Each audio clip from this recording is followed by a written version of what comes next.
scoff at. These Right. politicians don't want to get voted out themselves. They don't want to get primaried, and they're riding this fucking wave. And you know, I think one day they're gonna look back and say, "God, what do we do?" And I think, Hmm. you know, I still believe that democratic institutions held, and I think they will hold. But this Hmm. whole thing since the election is just it like allows the right to demonize the left. It Right. tells the Trump supporters there's half of the country who stole this from you instead of telling the truth, which is we elected a president so bad, we let this celebrity hijack the party and run the country Hmm. so bad that someone as exciting as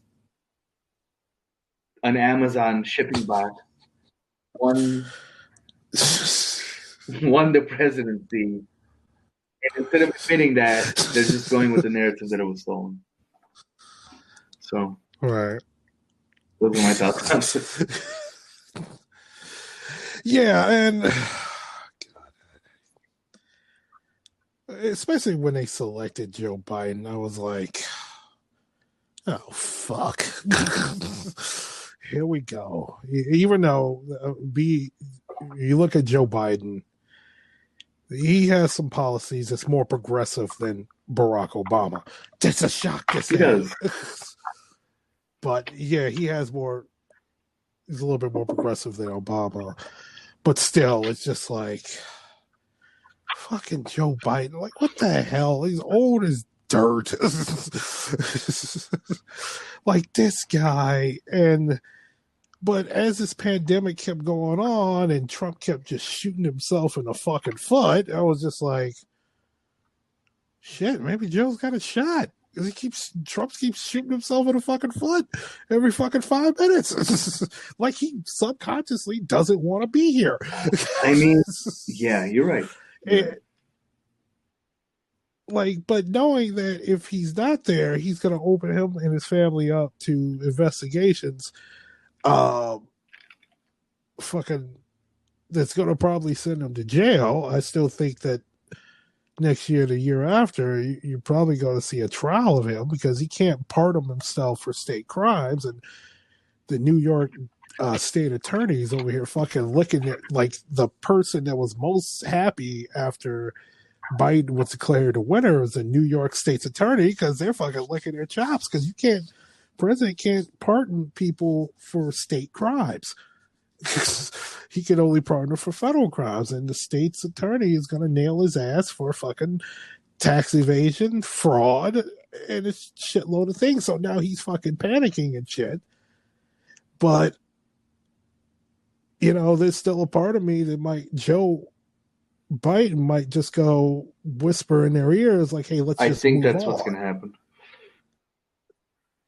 Yeah, and that's fucking no, fucking nail his ass for fucking fraud. The dude committed I fraud. We can get into a much bigger conversation about this. Yeah, I don't agree with you. I say I agree with the sentiment of just letting that fiery volcano burn itself out because if they persecute him in a big level, on a big level, it's just going to further drive the yeah. fucking Republican Party into crazy conspiracy places. So like, They're it's going going to there accelerate anyway. it, Nick. I think for honestly for the good of the country, I would say just wash your hands of this fucking menace and just move on from it.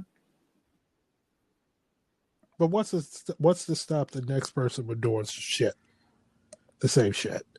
You like I understand what you're saying. I do, but if this was a Democrat, they would have nailed that fucker to the wall. Bob Blagojevich, as much as fucking bullshit that I hate Rob Blagojevich for, the reason they nailed him because it was something that every other politician has done, tried to sell a seat. And they gave that dude 14 fucking years. Yes, I This is and it's some shaky ground which he was convicted on, but even though he's a piece of shit, I always thought he was a piece of shit. But Trump, you have clear evidence of fucking fraud. His businesses, his at Trump University, the fucking shit he's doing now. He's fucking taking money, saying we're going to all these courts and shit. We're gonna go to the Supreme Court. Please donate. He's taking that money, paying off his fucking campaign bills and shit. You know, what does that say to another? What does that say to another one? The shit they fucking impeached Bill Clinton for fucking getting a blowjob. I mean, Nick, here's the thing though, like this is the Come on. same society, the same country, the same system that let George Bush and Dick Cheney off for war crimes. So like Yeah, true. yes, you're right. If you let this go, what are we saying to the future? What are we saying to the next corrupt president, which will inevitably come out? What are we saying? We're saying business Mm-hmm. as usual. You can get away with this shit. At the same time, Trump is such a divisive person, and his followers are so strong. Yeah, that Cultish. like I just it'll do more damage to the country. But the thing about Trump is so here's something I want to tie this back to the whole year. Here's something I did learn about politics Yeah. in 2020, and more specifically about Trump and like that whole thing, you know. Um, Hmm. there's so much happening behind the scenes that doesn't get covered on mainstream media, and that doesn't, outrage people as much as this horse race of Democrat, Republican, Trump, Biden. That I think it's just fucking done on purpose to just distract people from like actual things, climate change, wealth inequality, Mm-hmm. healthcare, all these things that like I think I see this whole thing as clear as I have ever in my life.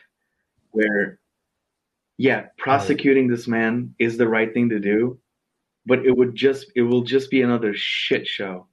And I just don't think the country Right. it's not gonna get us forward anywhere. It's not Mm. it's not productive. This is the way I feel about it. Right. But yeah. Okay. Um, yeah, maybe not. Well, let's Yeah, we're move on because we're still we're 50 minutes into it still and a we got couple like of 50 couple of topics things. to cover. Yeah, yeah, yeah. Let's talk briefly about some of Sure. the civil unrest that was going on in this city. We didn't see. Well, we saw some in the city. There was storefront windows being broken up in my area in South Chicago. There was some going on in yours. Portland, it's the shit that was going on in Portland.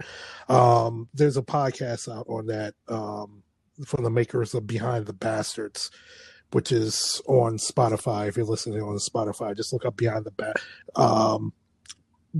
Bastards. They go through a whole diatribe there what had happened in Portland, Minnesota, all across the country. Black Lives Let's get your Matter. thoughts on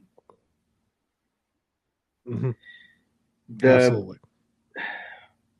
perfect storm, what happened this year. People are fed up with Mm-hmm. stay at home orders. People are fed up with what's going on with the economy. People are fed up with all the infighting, all the fighting in the political side of things. And um, George Floyd happens, right? And I think the country Right. came to a tipping point where we saw we saw the biggest protest, the biggest national protest I think ever, if I'm not mistaken. Um, yeah. Yeah, one of them.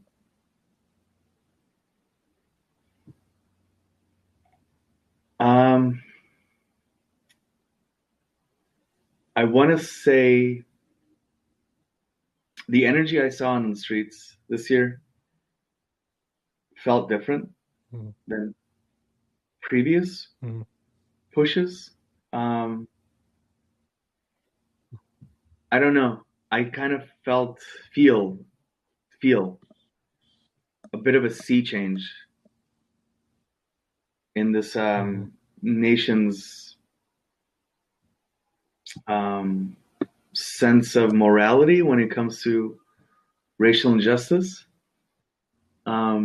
You obviously Mm-hmm. might have a different opinion, not obviously, you may have a different opinion on this than I do, but um, I think the sentiment across the country is that turning on cameras and calling a few bad apples in the policing is not going to cut it anymore. Um, Right. there's no hiding from this anymore. Um, Right. the country needs to face its demons when it comes to this issue. And honestly, like I think what happened over the summer um, is going to go a long way in doing that. Mm-hmm. Um, this has become a tired story, an tired diatribe that's been going over and over and over again. I mean, how many names do we have to keep adding of people who look like me being murdered by a police force or wannabe police? How long? How long is it keep going to go on and on and on? I mean, you know, Earth's the energy and people getting out there was I thought it was aspiring because people are sick of it. The ending of it, I knew it was going to be co-opted because that's what it always happens. There's general anger on the streets who want change, and they always get co-opted to, oh, vote for Biden, things are going to get better, or this, that, and the other. Um, Even the term defund the police, how that was turned on, like, oh, we're going to get rid of police. That is not what defund the police means. That means that their budget is slashed, so they're not buying tactical fucking weapons from the military to terrorize people on the streets. We saw that in Ferguson back in 2014. Fucking tanks and fucking machine guns over here for what? There's no war going on in St. Louis. There's no war going on in Chicago. You have a bunch of racists that say there's a war going on, but it's not a war going on there. Why do you need this shit? And taking those funds and putting towards services where that if someone's having, say, a mental issue and you call for help, the police are not the first ones to show up. Someone who's trained in mental crisis is there to de-escalate the situation and get that person the help that they need. They've been saying this shit for a long time. I remember the story back in 2011, which was by me, Calumet City by me. The Calumet City police shot and killed a young man by the name of Stefan Watts, who was autistic and was going through a fit. They were told by medical professionals and the professionals that were seeing for Stefan's the family for Stefan's doing the Stefan's care to call the police if he's having some sort of fit. That is a terrible fucking thing to do. They are not trained to deal with that.